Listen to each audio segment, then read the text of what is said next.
Hi అందరికీ నమస్తే అండి. Welcome back to my channel. ఈరోజు వీడియోలో ఉదయాన్నే హెల్దీ బ్రేక్ఫాస్ట్ చేయాలనుకునే వాళ్ళకి, బరువు తగ్గాలనుకునే వాళ్ళకి పూర్తి పోషకాలతో నిండిన హై ప్రోటీన్ దోశ రెసిపీని షేర్ చేస్తున్నానండి. హెల్దీయే కాదండి, ఈ దోశ టేస్ట్ కూడా చాలా బాగుంటుంది. దీంతో పాటు టేస్టీ చట్నీ రెసిపీని కూడా మిస్ కాకూడదంటే వీడియోని పూర్తిగా చూడండి.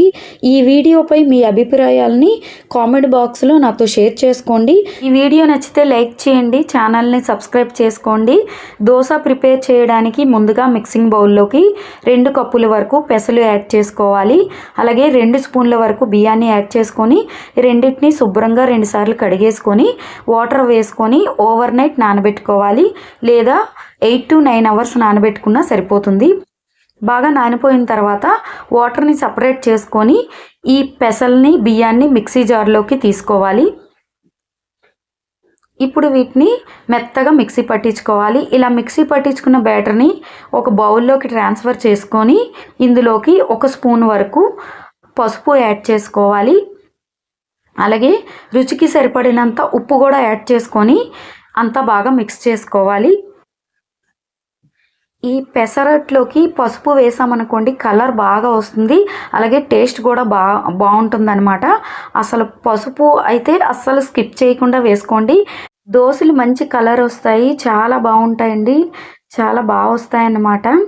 ఇప్పుడు స్టవ్ వెలిగించుకొని దోశ పెనం పెట్టుకొని ఆయిల్ కానీ నెయ్యి కానీ గ్రీస్ చేసుకొని 2 గరిటెల వరకు పిండి వేసుకోవాలి. పిండి వేసుకొని దోశలాగా మనం స్ప్రెడ్ చేసుకోవాలి. చాలా సన్నంగా వస్తాయండి దోశలు.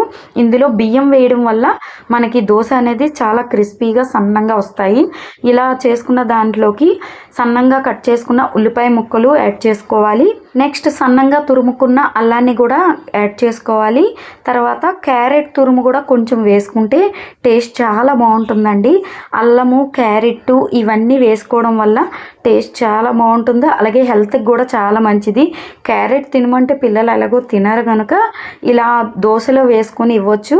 అంతేకాదు బరువు తగ్గాలనుకునే వాళ్ళకి, డైట్ చేసే వాళ్ళకి ఈ హై ప్రోటీన్ దోశ చాలా మంచిదండి. మార్నింగ్ ఒక్క దోశ తిన్నా చాలు, సరిపోతుంది. కడుపు ఫిట్గా ఉంటుంది, అలాగే హెల్తీగా చేసుకోవచ్చు బ్రేక్ఫాస్ట్ అనేది. అంతే అండి, దోశ అయితే ప్రిపేర్ అయిపోతుంది. చాలా హెల్తీగా ఈజీగా ప్రిపేర్ చేసుకోవచ్చు. నేను చెప్పే ట్రిక్స్ పాటించి చేశారంటే దోశలు క్రిస్పీగా చాలా బాగా వస్తాయండి. పెసరట్టు చాలా సింపుల్గా చేసుకోవచ్చు, టేస్ట్ కూడా సూపర్గా ఉంటుంది. డైట్ చేసే వాళ్ళకి ఈ దోశల్లోని వైట్ రైస్ వద్దు అనుకుంటే బ్రౌన్ రైస్ నానబెట్టుకోవచ్చు అన్నమాట.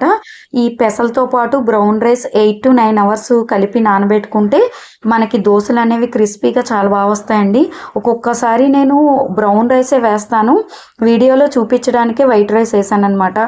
ఈ దోశల్లోకి ఉల్లిపాయలు, క్యారెట్, అల్లమే కాదండి కొత్తిమీర కూడా వేసుకోవచ్చు, చాలా బాగుంటుంది. కానీ ఇప్పుడు ప్రస్తుతానికి నా దగ్గర ఇంట్లో కొత్తిమీర లేదు కనుక నేను వేయట్లేదు. కొత్తిమీర కూడా వేసుకుంటే చాలా బాగుంటుంది, టేస్ట్ బాగుంటుంది, హెల్తీగా కూడా, హెల్త్కి కూడా చాలా మంచిది. ఈ హై ప్రోటీన్ దోశ వీడియో నేను ఆల్రెడీ పోస్ట్ చేశాను, మీరు కావాలనుకుంటే ఛానల్లో వెళ్ళి చెక్ చేయండి, అది కూడా చూడండి. అంతే, ఇదే విధంగా దోశలు ఎన్ని కావాలంటే అన్ని వేసుకోవచ్చు. నెక్స్ట్ ఈ దోశలోకి టేస్టీ చట్నీ ప్రిపేర్ చేసుకోవడానికి ఒక మిక్సీ జార్లోకి 1 కప్పు వరకు కొబ్బరి ముక్కలు, 2 ఇంచుల అల్లం, 2 పచ్చిమిర్చి, చిన్న చింతపండు, 1 స్పూన్ వరకు జీలకర్ర, ఇంకా పుట్నాల పప్పు 1 కప్పు వరకు. ఇక్కడ నేను కొబ్బరి ముక్కకి పై పెచ్చు తీసుకున్నానండి, అంటే 1 కప్పు కొబ్బరి ముక్కలు అనమాట. అలాగే రుచికి సరిపడినంత ఉప్పు వేసుకొని మెత్తగా మిక్సీ పట్టించుకోవాలి. తర్వాత తాలింపు వేసుకుంటే టేస్ట్ చాలా బాగుంటుంది.